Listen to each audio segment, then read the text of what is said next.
name is Carolyn Madden. I currently live in Olathe, Kansas. I've been here for just a few short years. I used to live and work in Baltimore, Maryland.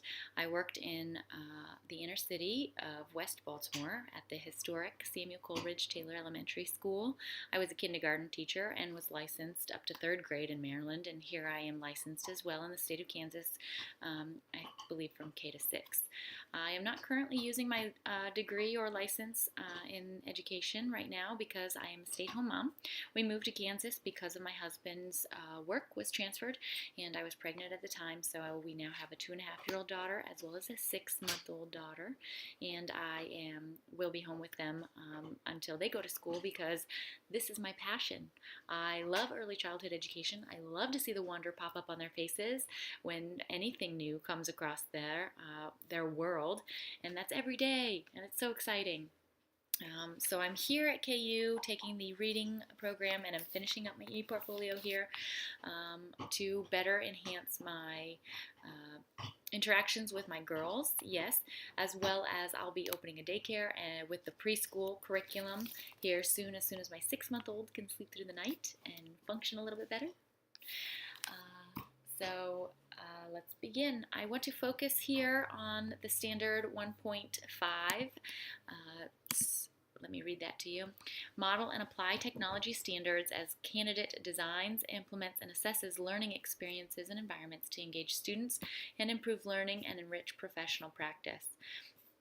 Okay, I'm choosing this standard because technology is amazing, and it is only getting better, and the students, no matter the age, even kindergarten, even pre-K, even my 2-year-old, understands a touch screen and can figure out their functionality and learn through games and watching videos and other devices.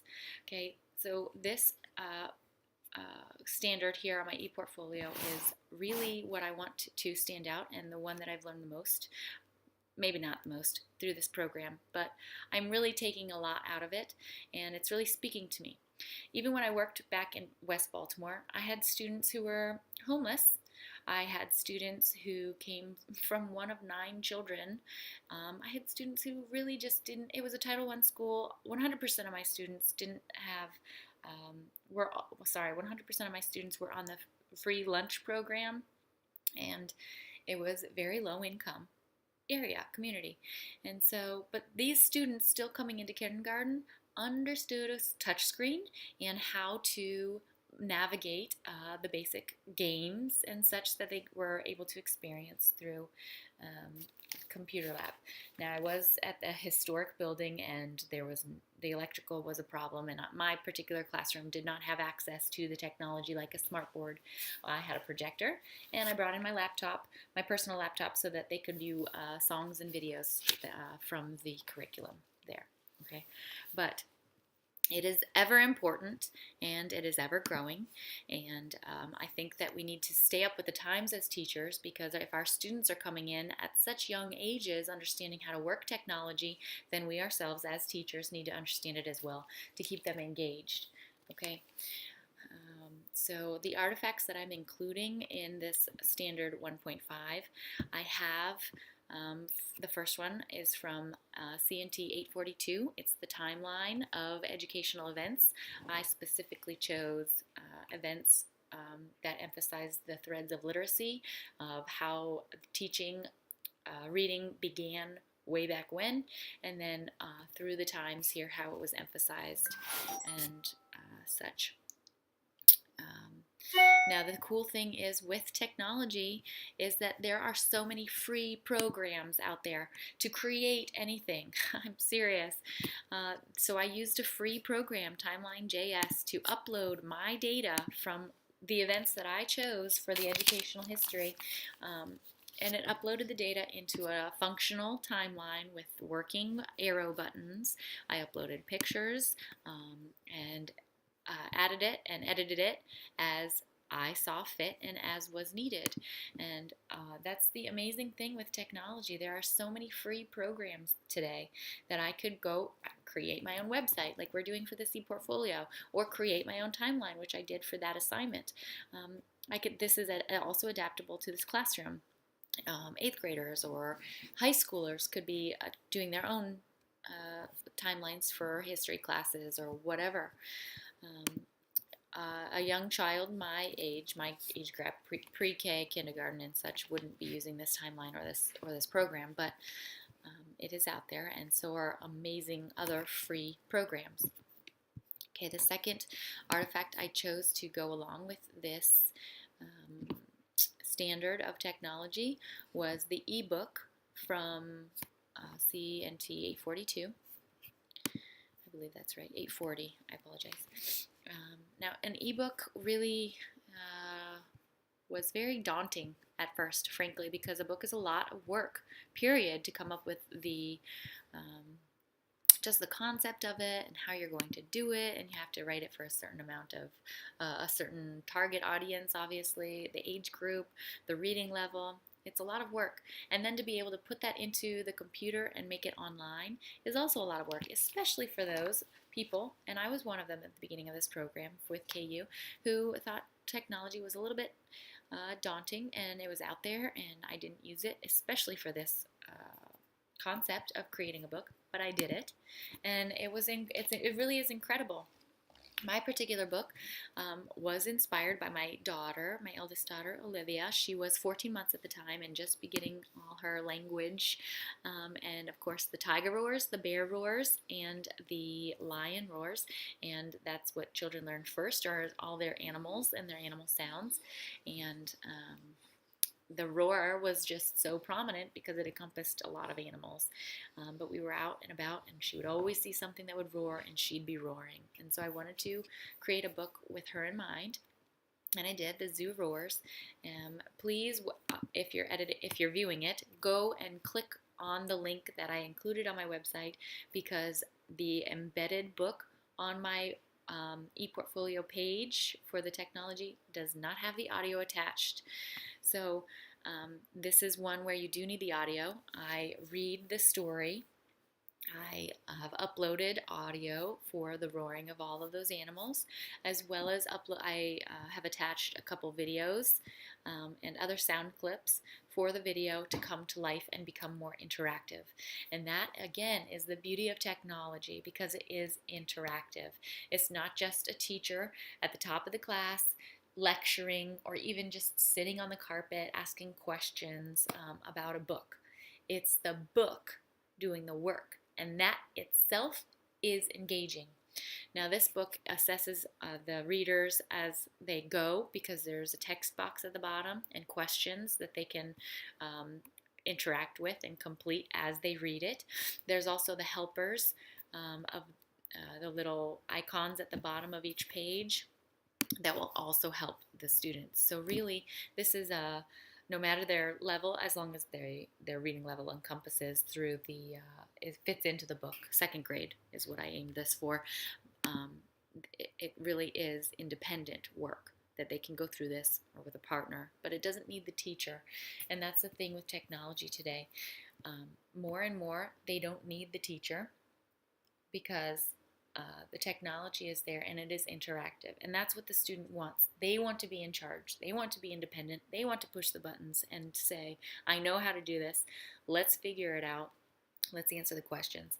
And so this technology with the ebook allows them to do that. And yet the teacher, like I did, made the content applicable to the students. So I did it based on my daughter, who really, I did go back and read it here just a couple weeks ago at 2, and she recognized my voice, which was amazing. And then we worked through identifying those 3 animals, the tiger, the lion, and the bear. We stopped there, obviously, because the science lesson on sound, on how sound is made and the vibrations, is over my 2-year-old's head. But my point that I'm trying to make is that technology is amazing, and that there are a lot of free programs out there available to teachers that we can take advantage of. So if there's a topic in school that's really a difficult topic for even just a particular student, one student, or the whole class, you can come and find an ebook and make it interactive so that it would engage and pull that child out of their rut if they can't relate to anything else. It's an engagement portion. And the truth of the matter is that technology is very advanced. Our children know how to work technology, and we should too. And we should provide technology in the classroom so that they are engaged and so that they can be independent and work on themselves as well. So I will be taking what I've learned through our courses here, not just with the technology standard, but with all of the standards that I've highlighted within my eportfolio. And I'm going to apply them to not only my future career in public education, which I will go back to teaching kindergarten, hopefully, when my baby, now 6-month-old, is in preschool or kindergarten. But I will be utilizing this information here in the next 6 months by starting my own daycare with a preschool curriculum so that I can teach my daughters as well as open it up to teach a few other students as well. But even for pre-K, the technology applies. Programs like ABC Mouse are out there where they can get a hold of it and learn it. And it's interactive for the student, and it's engaging, and it's motivation. I also really learned, I want to emphasize before I sign off, that this thread of literacy, I really didn't emphasize. There is so much for our young minds to learn. The youngest students learn so many things, especially through pre-K and going through kindergarten in those first grades, that it's really a lot. And you almost think that it's too much and they can't handle it, or they're falling behind, but they can handle it. And the fact is, you just have to make it engaging. So the things that I've learned about reading specifically through this program, especially for our young minds, like the thread of literacy, the early listening comprehensions that is so important for students. I wouldn't have thought of that before. I wouldn't have thought about emphasizing writing, early stages of writing, in pre-kindergarten. But it's something that needs to be done because it's the foundation of their education. It's the foundation not only for their mind and their engagement, but it's also a foundation for their actual physical abilities and connecting those two, what their hands are doing, what their mind is thinking, and getting it out, expressing it through all this language, verbally, through stories and in writing. So I am so pumped to start my daycare. Again, as soon as my little one is a little bit more independent and can do more on her own. I thank KU. I think you have a great program, and I am excited to start that in the next 6 months. And then, of course, I obviously will be using this information through my career in the public education again soon. I think that is everything that I wanted to touch on.